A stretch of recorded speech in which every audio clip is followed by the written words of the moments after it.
It's showtime, folks.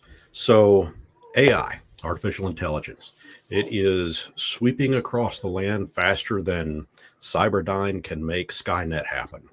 And people are up in arms about it. Tonight, we have Seraphis and Robert. Seraphis, you've been a co-host on here before. Robert, you're new to the to this chat live stream portion of it on my side, anyway. But what are y'all's thoughts about AI, specifically in regards to artwork, how it's being used in Dungeons and Dragons or other role playing games for that matter, and where do you see it going? And well, I got lots of questions, but we'll get to them as y'all answer them. Seraphis?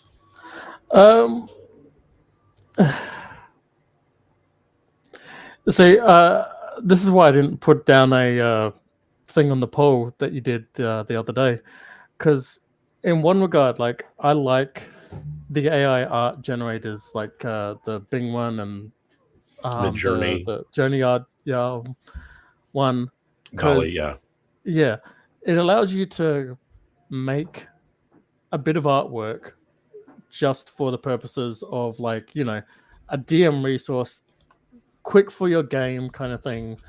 And you know, it's great, quick and simple, done.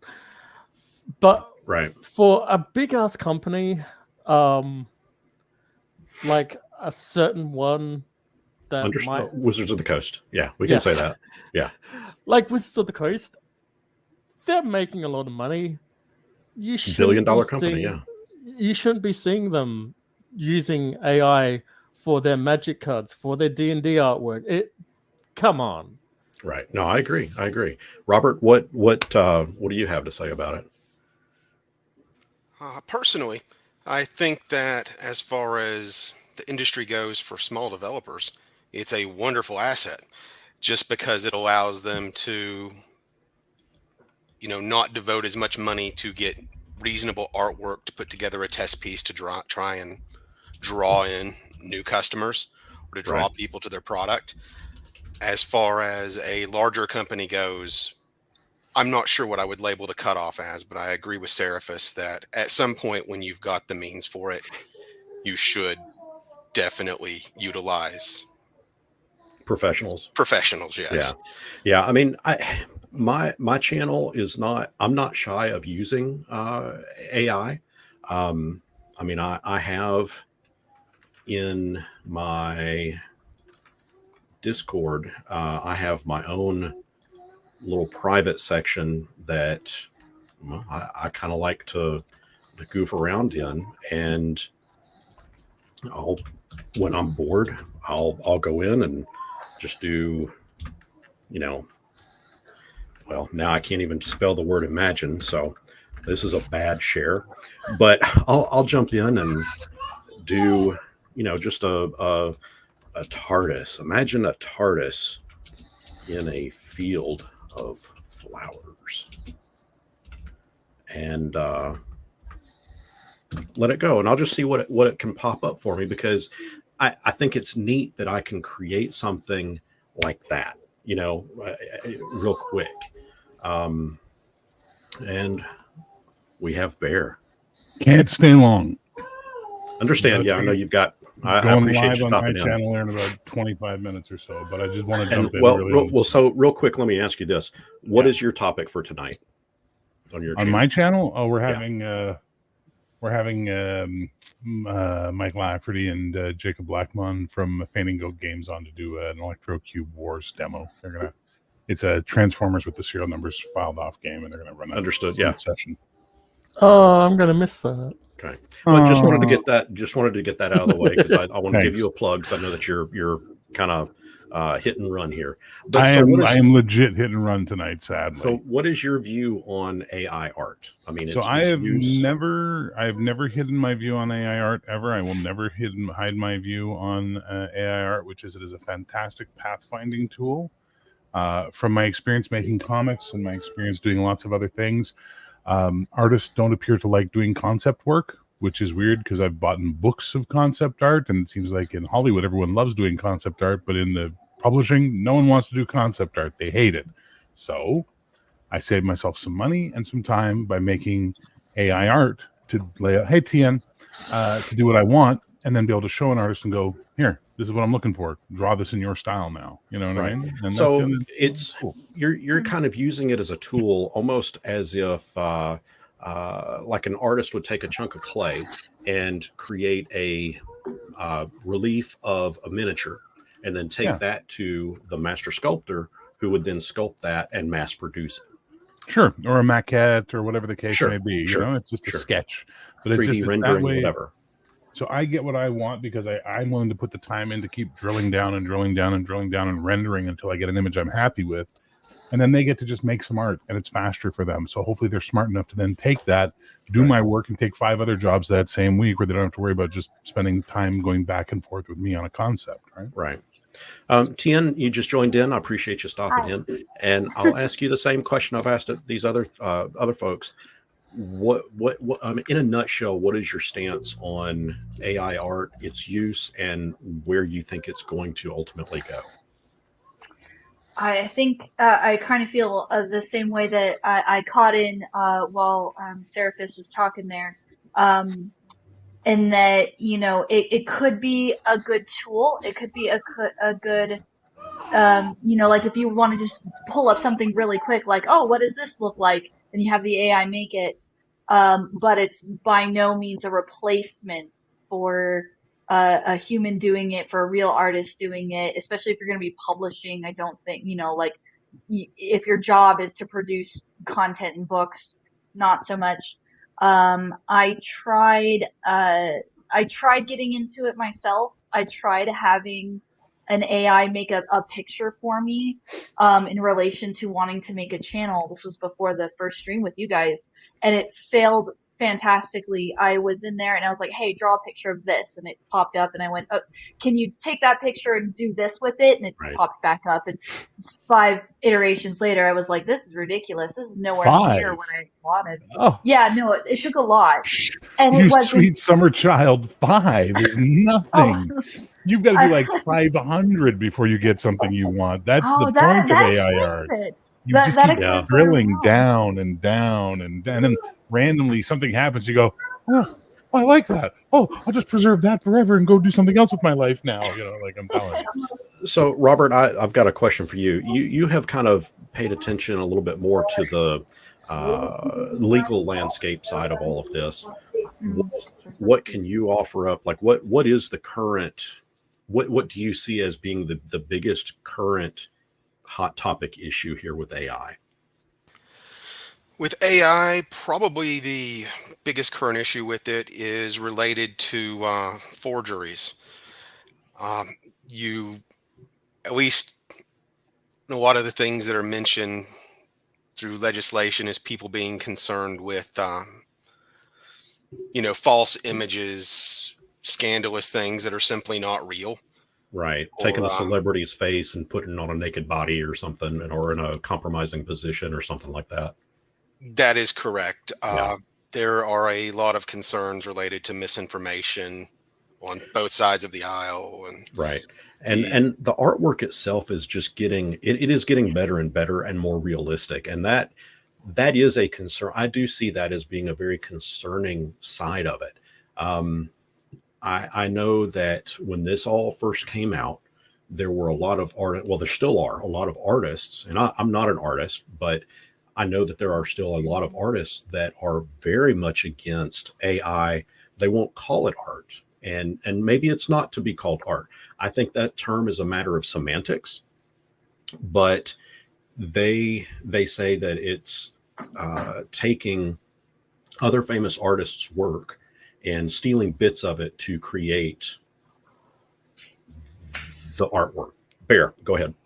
So the nice part is if you're using Midjourney or DALL-E 3, or which is through ChatGPT 4 and all that stuff, you can't steal someone's art. You can't recreate someone's art. And hell, a lot of them are now blocking you using living people and living artists as references, as a caveat. So you need to have a stable diffusion. You have to have your own setup, either through some sort of stable diffusion where it's got no rules, right? There's no limitations from the provider and you're doing it your own. Yes, then there's absolutely a threat. 99% of people using AI are using it to make D&D characters. My friend works for a company. No joke. A friend of mine works for a D&D company, for an AI art company, and she said other than waifu, which is the #1 generated image, the second most generated image is RPG character concepts. Okay, so this idea that like people are going to forge stuff, this has been around since ink and paper were invented. Yeah. There's always that they're going to steal everything. People who want to do crime are going to find a way to do crime, whether you like it or not. There have been masterpiece art forgeries in the history of the art world for hundreds and hundreds and hundreds of years, and that's just the way it is. We always read that story about the guy who thought he had a real Rembrandt. Turned out it was a fake that was made 100 years ago. But the point is, to treat this like it's the end of the world is reactionary. The media doesn't help, and all the pearl clutching doesn't help because it is not leaving. It's not going away. No, exactly. And I think I was in a live stream with you a few nights back, and that live stream kind of prompted this one. It really got me thinking. Well, I mean, the topic of it, and that was the question that was asked of me: is where do I see it going? And I stand firm in that AI is not going anywhere. And it's been around a hell of a lot longer than a lot of people really realize. I mean, look at your calculator. I mean, that's that's an old form of artificial intelligence. Yeah. I mean, I hate to break it to you, but yeah, calculator is definitely that. So there was a period where real film photographers were lamenting the digital camera, and that's not photography. And now they all use digital SLRs. You know what I mean? So it's just, we got to go through the hump. Anyway, guys, I would love to stick around. This is actually a fascinating conversation, but alas, I have to go babysit people playing fake robots in disguise tonight, and that's what I'm going to do. Hey, they're Terminators. Come on. They're what they are. I'm not a Transformers fan, never have been, never will be. Seraphis, Tiantori, nice to see you. Robert, didn't get to meet you, but I love the goth in Rome. Thanks, Bear. Try to work in the term "go bots" as often as you can. As in, go bot yourself. Yeah, sure. All right, bye, guys. Have a good one. All right, man. Peace, love, and shrimp, man. Have a good one. Oh, by the way, Brian. Yes. You brought up a calculator, and that actually reminded me of something very interesting recently in the world of AI. A few weeks ago, you might have heard that Sam Altman was briefly removed from the board of OpenAI. And apparently the reasoning for that was because their language model had managed to learn basic math, which is a huge step in AI. And he had apparently waited more than 12 hours to tell people. So was that unprompted? What do you mean? Unprompted. In other words, was it not programmed in for that AI? To my understanding, it was something that it learned organically. I am not fully aware of everything involved in it. I don't know too much behind the scenes there. But no, and Aaron Farrow, I was specific. Actually, I didn't say it, but meant scientific calculators, by the way. I don't know, because my understanding is that the whole concept of what separates AI from, say, calculators is it's self-learning. So a calculator can't self-learn. A calculator, scientific calculators included, even more complex programs, algorithms, all of that stuff is only what's programmed. And what makes AI different, and it's probably scary to most people, is its ability to learn things on its own. Like, you didn't program that in there, but it figured it out. That's what makes it, I think, scary for people. And people are always going to be scared of change. So to like what Bear was saying, when something new comes about, people are always going to be scared. Yeah, I mean, change is I mean, look at what the current attitude is right now between D&D 5th edition and whatever this new one is going to be called, 5.5 or 1D, whatever it is. There's a lot of people that are D&D next. There's a lot of people that are not overly thrilled with the idea of moving forward, but I embrace change. I've always loved technology. I've always loved moving forward. We've got another sect of artists that they'll argue, and I'm not taking sides here, by the way. I'm just posing the questions. I'm asking the questions because I do have a genuine interest in trying to understand both sides of that fence.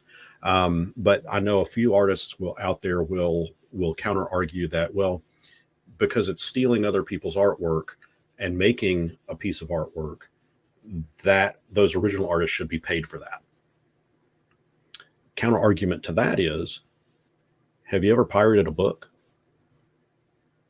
And that's something going on right now real big in the D&D industry, specifically with Dungeons and Dragons, is that people are opting to pirate the latest books. The moment they come out, you'll see scans of the Book of Many Things, for example. It just came out this past Monday, and I've already seen online scans, PDF versions of it, where people are pirating it. So are those same people that are so against AI artwork, are some of them also pirating these books? If so, why are they not contributing the money to those artists and those creators that made that book? Or is it simply because they're so against Wizards of the Coast specifically that they don't want to share that money? I would say it's got to, I feel like it's probably the latter, and I feel like you might be talking about two different camps of people. Yes, definitely. Yeah, because what Bear mentioned about the top things that were made is RPG related stuff. I kind of tilted my head to the side of that, like, huh, really? Like, of all the stuff, of all the AI artwork out there, you're telling me that the number one thing is like D&D characters? I still, as large as it is, I still thought D&D was kind of a niche thing. I figured if the millions of people out there using AI, there's got to be more stuff going on with it. That's the number one thing? Question mark? It is a little surprising, that number, to me, that it's up there, even in the top 5 subjects of AI, or stuff that's being rendered as AI graphics or artwork. It only comes up. I only am aware of it because that's the circle that I run in. Now, if I were in the, I don't know, political arena, if I were in the celebrity arena, I'm sure that I would be exposed more to those. But even, let's see, I'll jump into, well, actually, I'm not going to jump into, I was going to jump into Midjourney's Discord and share that on screen, but I don't want to violate. Well, you know what? There shouldn't be any violation because you can't copyright AI artwork. So just scrolling through, looking at, I don't know, a show and tell channel, for example. I mean, to me, that's D&D related. That's role playing related. This is, some of it's not. That's not. I wonder if, as you're scrolling through these, and I'm just thinking out loud, so by all means, tell me if I'm talking too much or something. But I'm wondering if maybe thinking of the talent pools of your typical players, like all of the D&D players that I've ever DM'd for, and myself included, are not artists. We have such creative minds, and we can see things in our minds. But two of all the people I've DM'd for could actually draw to any extent. So I wonder if maybe, because, real artists who already have talent or who already have capability, who've already been doing it, can just produce that art. But D&D players, my experience is that they tend to be less able to do that. Yeah. And Aaron Farr brings up a very excellent point. I think hands down, if AI, or if the folks behind the scenes running the AI stuff didn't have that filter on there to make that prohibitive, I definitely think that porn would easily be the number one spot of generations. What image that's being created. Let's see. The next question that I've got: where do each, and Seraphis, will start with you. Where do you see AI ultimately going? Like, let me get a little more specific. Where do you see it a year from now? Where do you see it 5 years from now? Again, specific to our little circle. Yeah. I'd say in about a year from now, I wouldn't be surprised if, it's thoroughly dominating, the artwork scene at that point. Let's be fair, it's probably he's probably going to introduce that AI DM thing. No one's going to be surprised at that, or at least no one who has half a brain is going to be surprised at that. Agreed. But like in 5 years' time, this is probably going to disappear. It's probably going to fade away again as a fad. It's going to come, it's going to go. These things frequently don't have staying power. It's like 3D. 3D has these rises in, 3D films. Wow. Right. And then it disappears again. Then, a decade later, it's back again. And then it goes away. And that's an interesting point. And that's something that I haven't actually really considered. But you know what? You've convinced me. I had two very definitive answers for that, but I think your estimation for 5 years out, I think that's pretty spot on. And you're bringing up the 3D. What was it? The iPhone that originally came out with that 3D camera, and the Android followed like one iteration or two iterations later, and those are gone now, as best I know. I mean, I don't see anybody ever posting 3D pictures anymore. Robert, well, I'll ask same question to you, Robert. Where do you see it in a year? Where do you see it in 5 years? I believe it is going to utterly dominate the creative industry. The reason being is that, think of it in the same way that agricultural equipment replace, a bunch of farmers out in a field. It's something that you are reducing your overall costs with. Will the quality be lower? Certainly. But I believe it will sort of become an industry standard, both in artwork, quite possibly in writing. And now that it's got the ability to functionally do math, you might even start seeing something in there with mechanical development. And T and Tori, what about you? Same question. I can kind of see both. I mean, I was really on board with what Seraphis was saying there in terms of it could be like a fad type thing where, because I could kind of see this going full circle. Right now, AI it's so powerful and it can let us do all of these things. Like, I could generate, even though I'm not generating it, I can generate beautiful masterpieces. And, it gives power to people who didn't have power to an extent, creative power. But then I also see this future where as a society, we kind of come to this place where we like sort of miss the human element to where humans doing art is like a retro thing or if that makes sense. Like it does. Yeah, I get it. Yeah, it could come around for a circle. At the same time, though, I kind of see Robert's point of view in fields outside of D&D where it's just going to become the new norm. I mean, when you think about it, think about spreadsheets or computers or stuff like that. It's now everything is digitized. I'm getting to the point even myself where I'm almost not even journaling with a paper journal anymore because having Notions in my phone is just so it's there everywhere. Even though I prefer pen and paper, sometimes the productivity output outweighs the preference. So I can kind of really see both things, especially I think it'll vary from field to field. Well, and I'll give you a quick shout out on that. Anybody, it is called Notions, right? Yes. Yeah. So you got to check out T and Tori's channel. She's got there's a program walkthrough that she did for a thing called Notions. And if you are a DM, Dungeon Master, Game Master, Storyteller, whatever, it is a really awesome set of software. And it's free. Totally and free. It's free. Now, Michael Chad brings up a really good topic here. And it's a great segue into this. A friend of mine already has ChatGPT GM running for both D&D and Traveler. And I use ChatGPT. This is a different take on AI.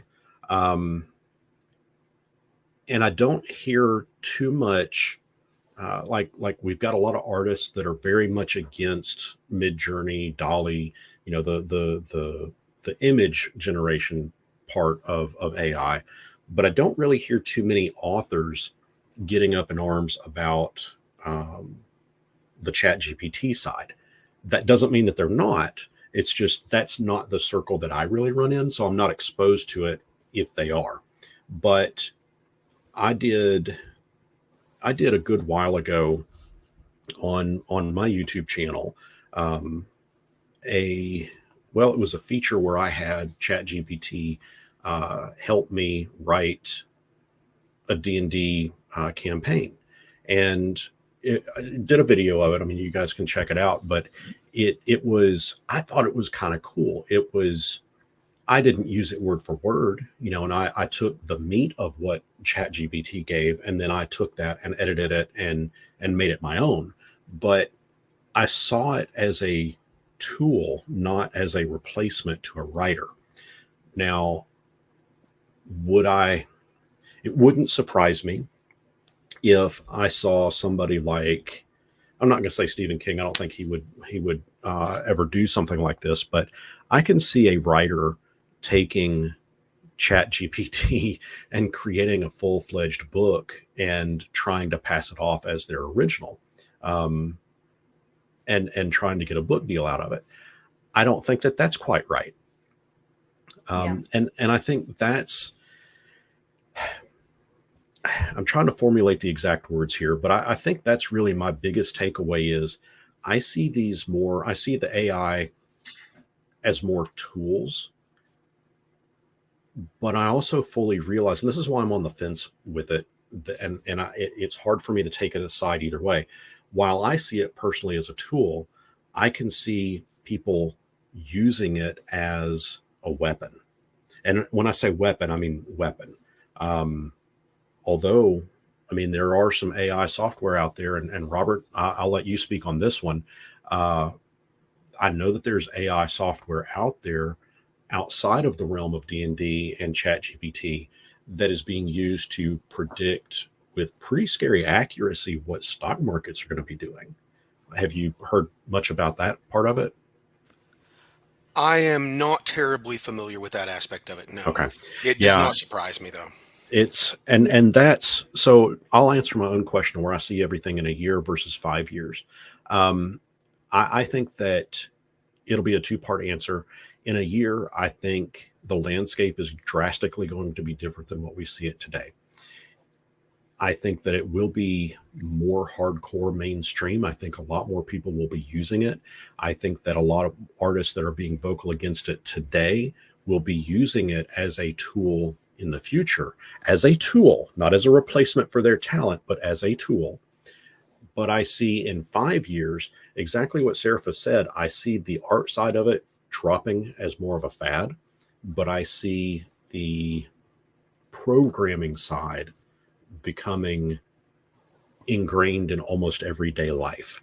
And what I mean by that is you've already got self-driving cars.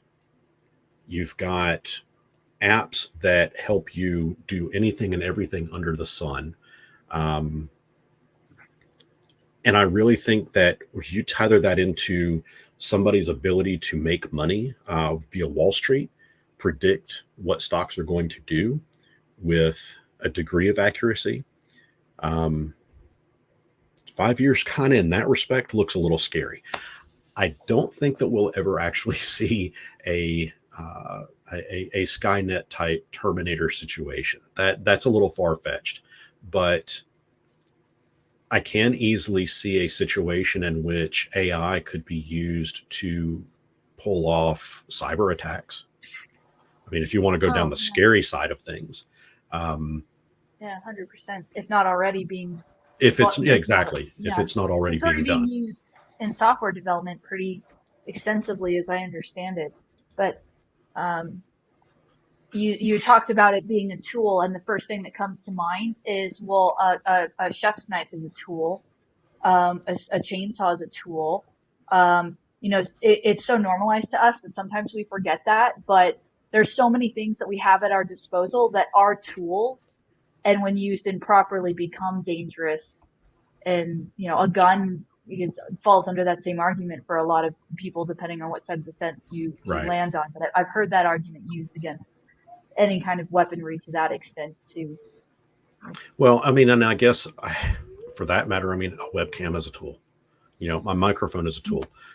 Anything could be used as a tool for its intended use. And I think that's the key difference is when you take that tool and you use it for something that's not its intended use, that's when things get dangerous. You know, to go back to your chainsaw analogy there. Yeah, you know what? If I use a chainsaw wrong, I'm going to be losing some fingers, a leg. That could be very bad.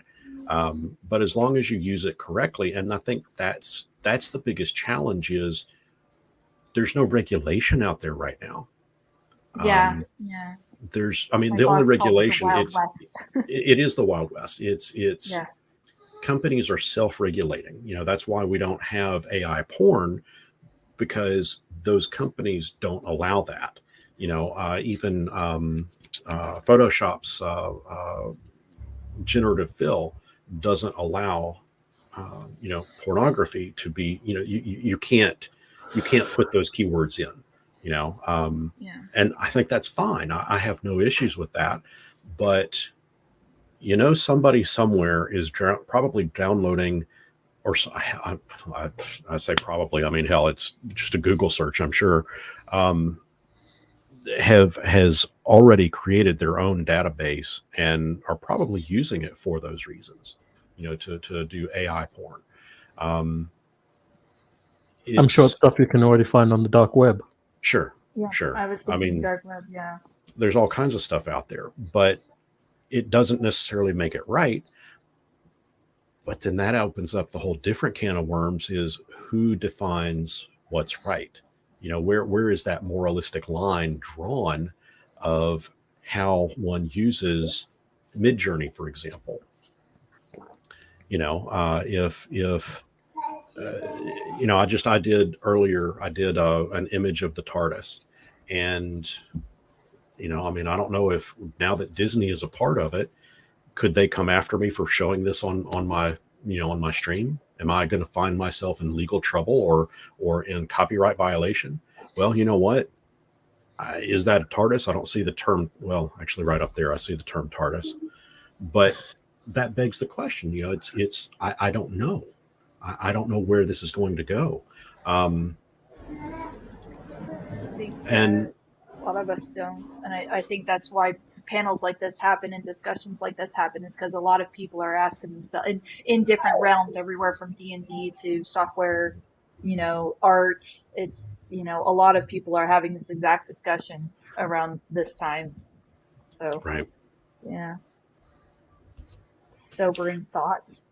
Well, it is a sobering thought, and that was really kind of the main drive behind me wanting to do this specific topic on a live stream. I could have easily done a video, you know, and I like to keep my videos less than 8 minutes because I don't know, I like the short and sweet stuff. But this is a topic that it's a hot debate. You know, I mean, and like I said, I'm on both sides of that fence, and I think effectively for me to do a video, I'd have to take a side. And I can't. I don't, because I side with the artists. You know, I do see that it's not right for AI to steal someone else's artwork and incorporate it into a larger piece. You know, I'll agree with that. On the other hand, like what Bear was saying earlier, is that he uses it as to create concept and then takes that to an artist to do the final version. And I like the fact that I could use AI as a tool. But again, I realize that's me personally using it and not what the masses out there might be using it for. You're kind of relying on you're kind of relying on the individual responsibility of the people involved at that point. Right. And it's like, you know, how much, because part of me thinks that a lot of this boils down to a little bit faith in humanity. Absolutely. Yeah. It boils down to faith in humanity, but it also takes on the shade of, I don't want someone telling me how I can use it, because I know I'm not going to use it for nefarious reasons. Yeah.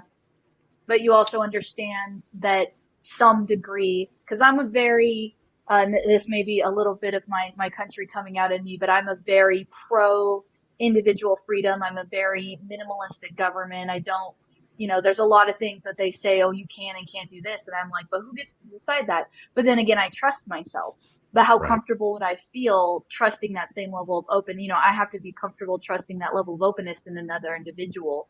And there's definitely like a point where, something has to be, some groundwork has to be laid. Otherwise, you're just going to have, like you said, the Wild West, and then it's anyone's guess, and that's Right. equally scary. Yeah.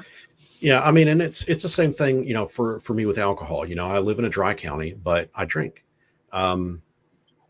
I would like to see it become a wet county. I'm not an alcoholic. I don't drink every single night.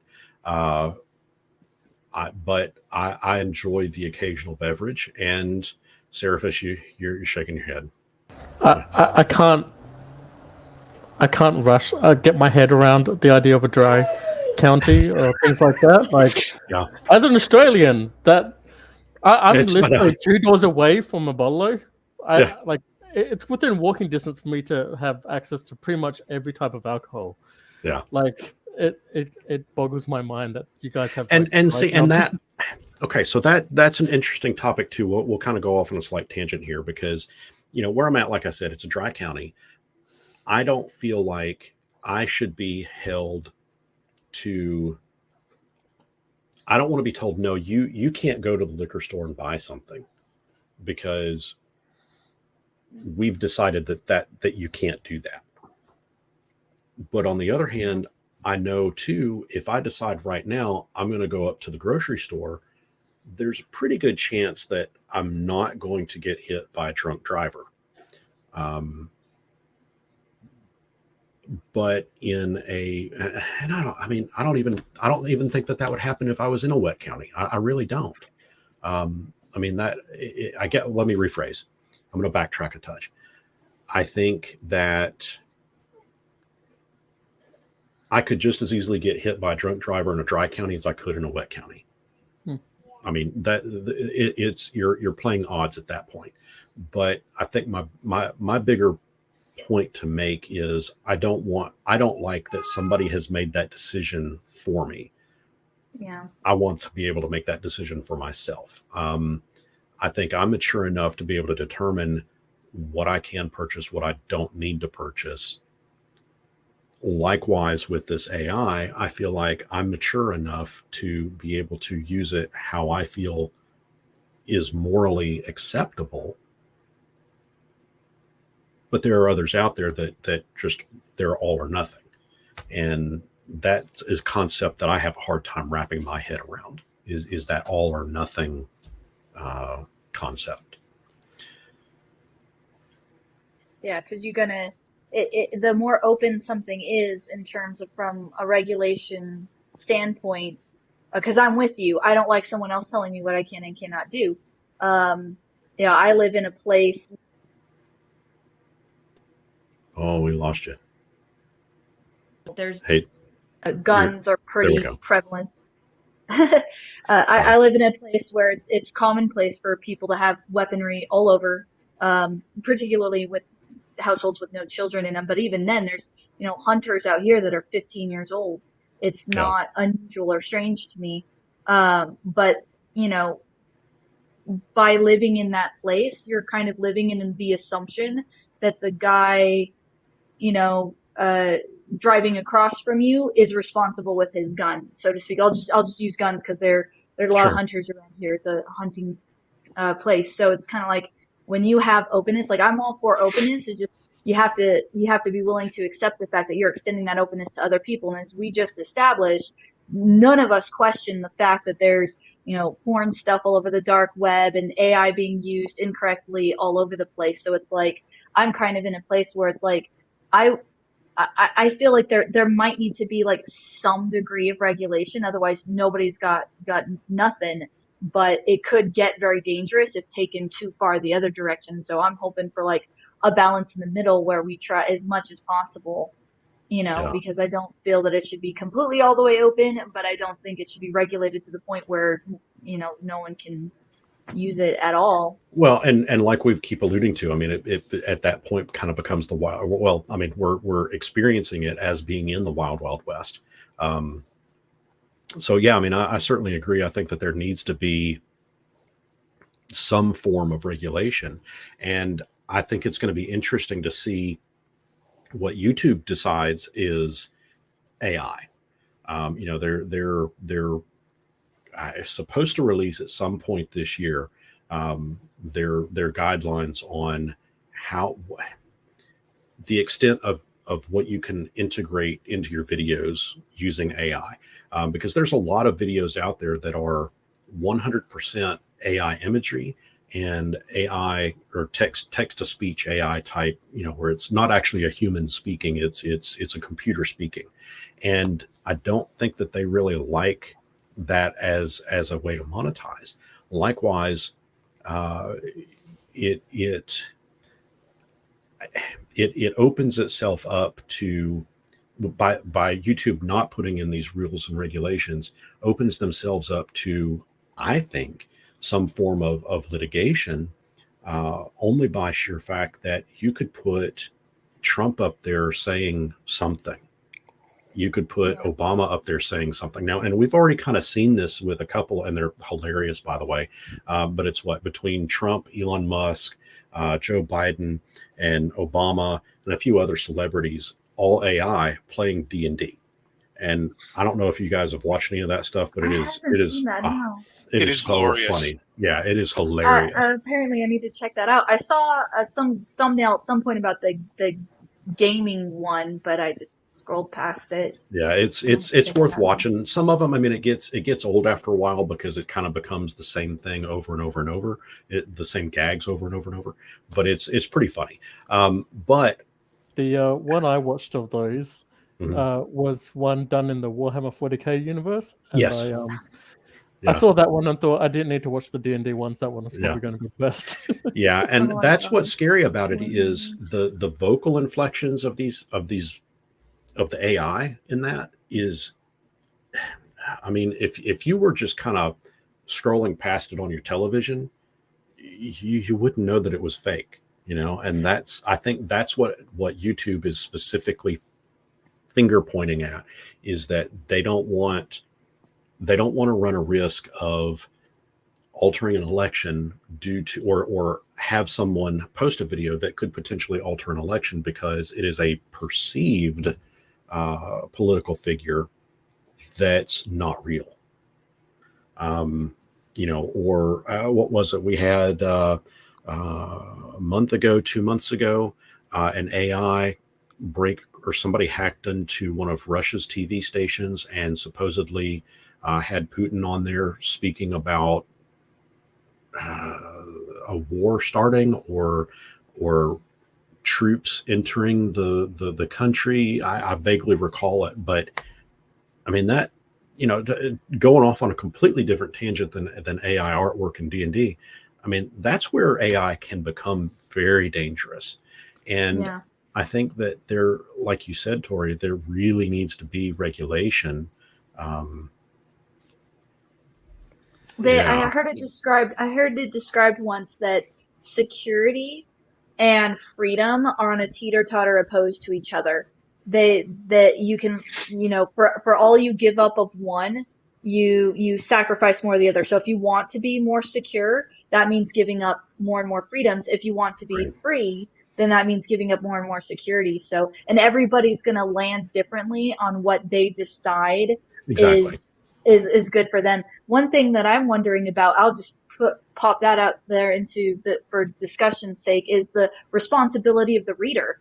something I don't hear talked about a lot, but this was big during the last election when the fake news started really gaining Right. ground, was the whole concept of, but how responsible am I to fact check the stuff I'm watching? I mean, we live in an age where, and I hate to sound like my grandpa or whatever, but we live at a point in time where all I have to do is, go like this for 5 seconds, and now all of a sudden I'm an expert. And it's like, okay, but Right. no. So there's regulation on the AI part. There's responsibility on the user. If I'm the chef in the kitchen and I'm wielding the knife, it's my responsibility to be cognizant of where that knife is and what's going on. Right. At the same time, though, as receivers of that, and D&D is interesting because it's nothing I do in my campaign is known to any of you guys unless I deliberately post it on my video. But Right. what's at my table stays at my table. And D&D is unique because it's so personal to us. I can Mhm. use AI to my heart's content. I'm not monetizing it. I'm not, it's just me and a group of friends. But, it gets different when you get public about it. But anyways, those were some thoughts I had as you were talking. I wanted to just pop those out there. Yeah, no, and that's it does this completely aside, I've been asked the same question, hey Brian, why don't you ever do any live plays with your group? And well, I mean, the biggest reason is I've got 2 minors that are in the group, and I just don't want to run, I don't want to go down that road of putting them on screen and trying to make money off of something like that. And 2, it's, I don't know, it is a personal thing to me when I run my games that I don't really want to share that with the whole world. Not that the whole world is watching my channel, but I mean, I just it's personal to me. Yeah. And that's not to say that I wouldn't attempt to do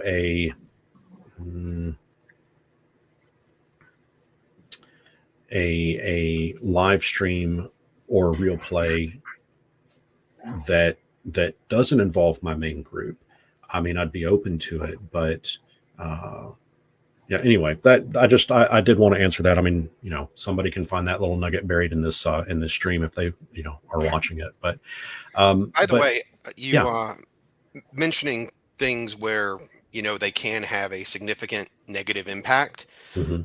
I don't want to go into too much detail on it because it's sort of topical right now in the world of politics, but following all of the documents coming out about a certain island, there have been a lot of Photoshops or AI generated art trying to place people associated with that, including political figures, Right. even in cases where that's patently false. Right. And that is just another thing where this gains traction, it circulates, and you have a lot of people on both sides of the spectrum ideologically that are posting these things on Twitter that are deemed to, have some degree of credibility. People are seeing it, Right. and all of a sudden, whether it's fake or not doesn't matter. It becomes common knowledge, if you will. Yeah. Becomes true in the eyes of the masses. Right. Well, yeah, there's a proverb about that, isn't there? Where there's actually I think like a famous author wrote something about that, where all you have to do is repeat something over and over enough times, and then it becomes truth, regardless of how true it really is. Mm-hmm. Yeah, and Bearcat brings up, I mean, this kind of tethers into that topic too. How responsible is my 7-year-old nephew if someone deepfakes a Minecraft YouTuber he likes? And that is a scary thing to think about, in that, and I don't know what measures, YouTube ultimately has in place to prevent that kind of stuff, but I can see a situation where a lot of YouTubers or a lot of Minecraft YouTubers are faceless. They get on there, and some of them have their face down in this lower corner of the screen, but that within itself is so small you could probably fake that too.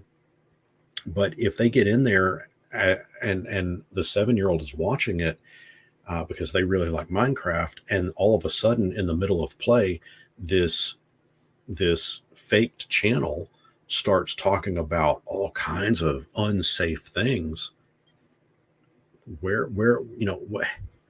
yeah, I mean, this all goes back to AI can be used for dangerous things. that's what kind of makes it scary, in my opinion. I mean, it is scary. Because I there think. are, well, it's Yeah. like the Joker, or what Alfred says about the Joker. Some men just want to watch the world burn, and some people will do that kind of stuff just for sheer fact of pissing someone else off or trying to scare someone else, Or even that they can. or just the fact that they can do it. Yeah. Just because. Yeah. But I'm going to shift topics a touch, and Robert, I'll start off with you with this question. What good do you see coming out of AI? Like what are some of the good uses you think it could be used for?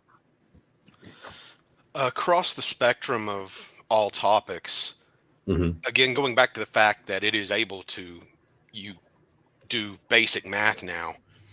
It was Galileo who said that God created the world and he wrote it in the language of math. The ability to have that, I believe, will dramatically aid the engineering world in designing things. I do expect that to ultimately be the case. I mean, we are humans. We are, it's hard to wrap our minds around complex systems, but, you get a few crays together, plug your AI into that, and all of a sudden you are, thinking with the capacity of hundreds of people at once and able to, get by without even having a conversation. It just sort of comes to its conclusion. And I think at that point, then Terminator doesn't seem too terribly far off.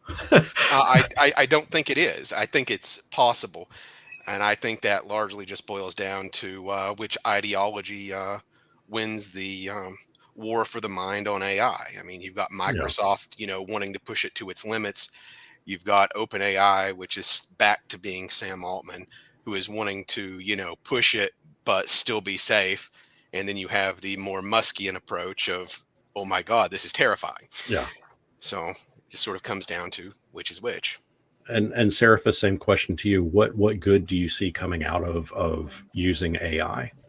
And it could be either, specific to how I kind of use it with concept art with D&D, or across the spectrum of AI, via software or whatever.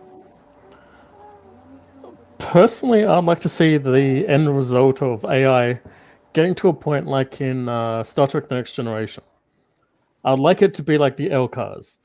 It would be fantastic to be able to have AI be able to consult the wealth of human knowledge and be able to return the relevant information to you, or to be able to, use information to create a simulation of a place, like in the holodeck, things like that. That would be a really good end result of where this technology could theoretically lead. Just as long as Moriarty is not in it. And T and Tori, I'll ask you the same question. What good do you see that AI could be used for? I'm a little bit with Seraph. I like the idea that it could be.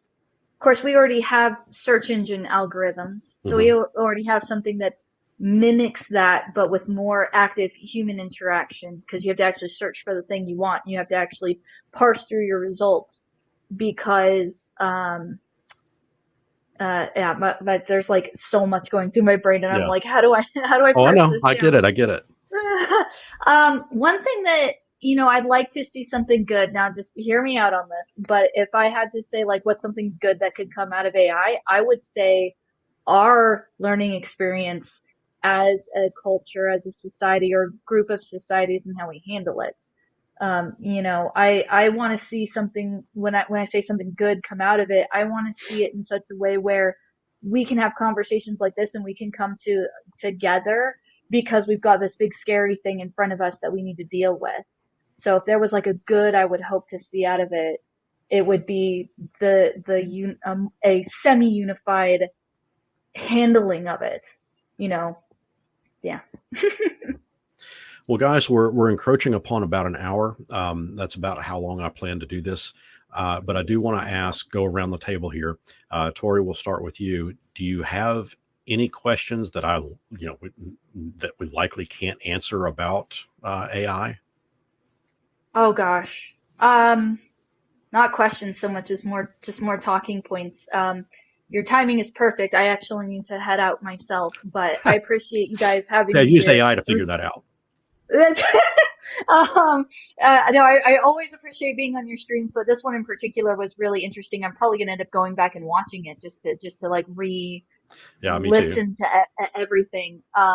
But I definitely look forward. This may be a little bit ostrichy of me, but I kind of look forward to, okay, we had a nice long serious discussion. Let's go back to just, swords and D&D and simple things. There's a part Yeah. of my brain that is too intimidated by it, and I want to just go back to my simple life because I got enough to worry about as is. Well, and I think that's part of what I wanted to talk, why I wanted to do this particular topic is, I don't get too much into the deep nitty gritty of stuff. And ultimately, yes, I am going to return back to the simple swords and pokey sticks and spell slinging of D&D. But this is a big topic in our realm, in our industry, in our hobby. And I just felt that I would be remiss if I didn't try to talk a little bit about it because, I wanted my broader audience to kind of understand where my mindset was. I use Midjourney to help me with my thumbnails. Sometimes I'll use them as, I'll do a little, my left right here. Okay. I'll do a little pop-up in a blank space here, in my videos. And sometimes those images I'll use, for Midjourney to create the little graphic for that. And I personally don't find anything wrong with that. I don't have the money. I'm not a Mr. Beast person that can go out there and pay an artist, $200 to create a little art graphic that's going to pop up in my video for 12 seconds. Yeah. I will guarantee you this, should GameMasters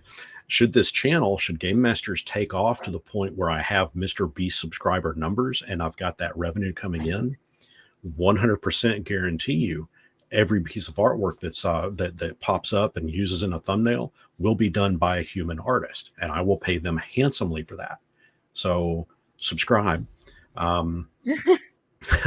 And while I'll use this as a quick segue to thank my channel supporters here. These guys have given me so much support. They make it so that the majority of my videos I don't have to take on sponsored ads for. And if anybody wants to support the channel via a YouTube membership or Patreon membership, there'll be a link in the description after the video. Robert, I'll ask you the same question. I mean, do you, Mr. GameMasters, yeah. Do you see, or do you rather have any burning questions that we probably won't be able to answer about AI? My biggest question comes down to how legislation for this will actually wind up playing out to regulate it. Given the current environment, I believe I cited this on your Discord, but I think it was about 10 years ago, the city of New York implemented certain handgun restrictions that were so overzealous, it actually kept the local police officers from being able to carry their service weapons. Wow. And personally, I mean, they rectified that within a couple of days and nobody was charged, obviously, but it was just humorous. But a part of me thinks we're going to see some kind of overzealous legislation just to sort of appease the masses, given all of the other context. And I am curious if that happens, how quickly aspects of that will be walked back. Yeah, and I certainly can see that too. We certainly have our fair share of overzealous politicians that feel like their decisions are best for everybody, and it's probably best for them and them alone. But there's certainly no shortage of them shoving that agenda onto the masses.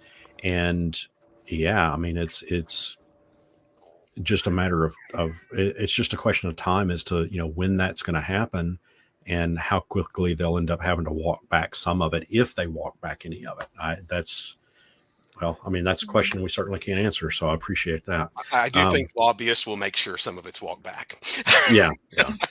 And Seraphis, I'll ask you the same thing. What burning AI question do you have?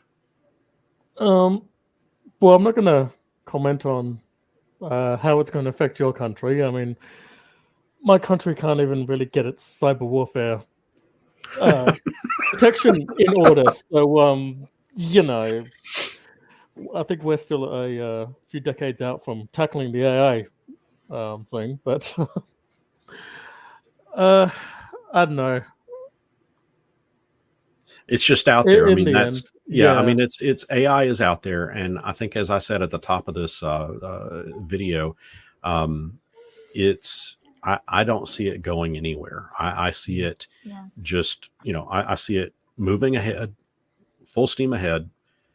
I see fuel behind it, keeping it going, and it's one of those things that really the only way that it could be stopped is if we had a solar flare of some sort that knocked out the internet. That's it. Well, he's hoping for the Assassin's Creed end of the world thing going on there.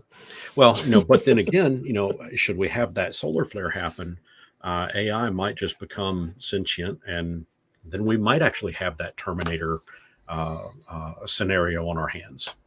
See, I don't see that happening. I don't know why. All praise the AI overlord. Well, guys, I appreciate it. I think that we've I don't think that we have exhausted the topic, but I don't know. I don't know that we could really solve anything by continuing the banter. I mean, there's not. I don't see an easy solution that four folks could come up with. I think that we could all offer our own opinions about it, and I don't think any one of us would be wrong about those opinions. I think that we could come up with our own solutions for it, and I think that every solution that we came up with would be a correct solution. I side with the artists in that I don't think that it's right for AI to pull from artists that do not opt into using their talents. I side with the non-artists in that I like it as a tool. I've stated that earlier in this video or live stream, and I don't know. I can't make a decision either way. It's too nuanced. It is, and it's still very. I think personally, it's still a very new form of technology.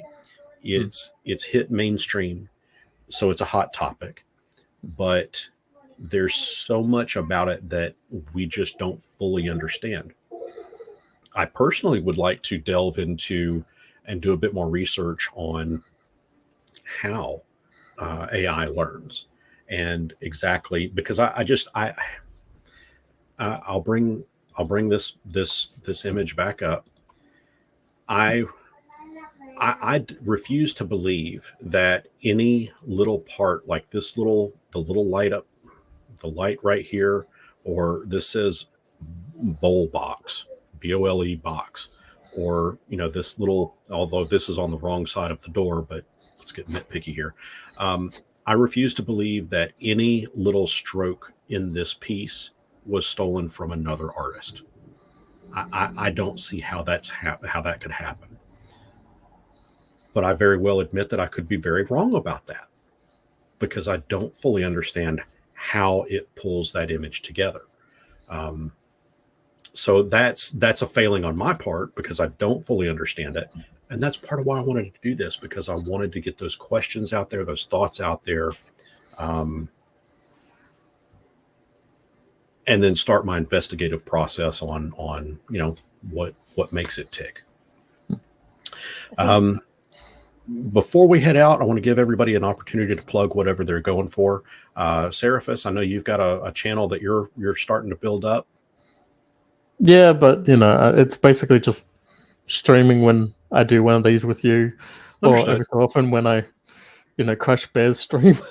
Understood. Well, it's always fun having you on. I like what you have to say, and it's always fun to bounce ideas and thoughts around. Tiantori, about you, what would you like to plug or talk about real quick?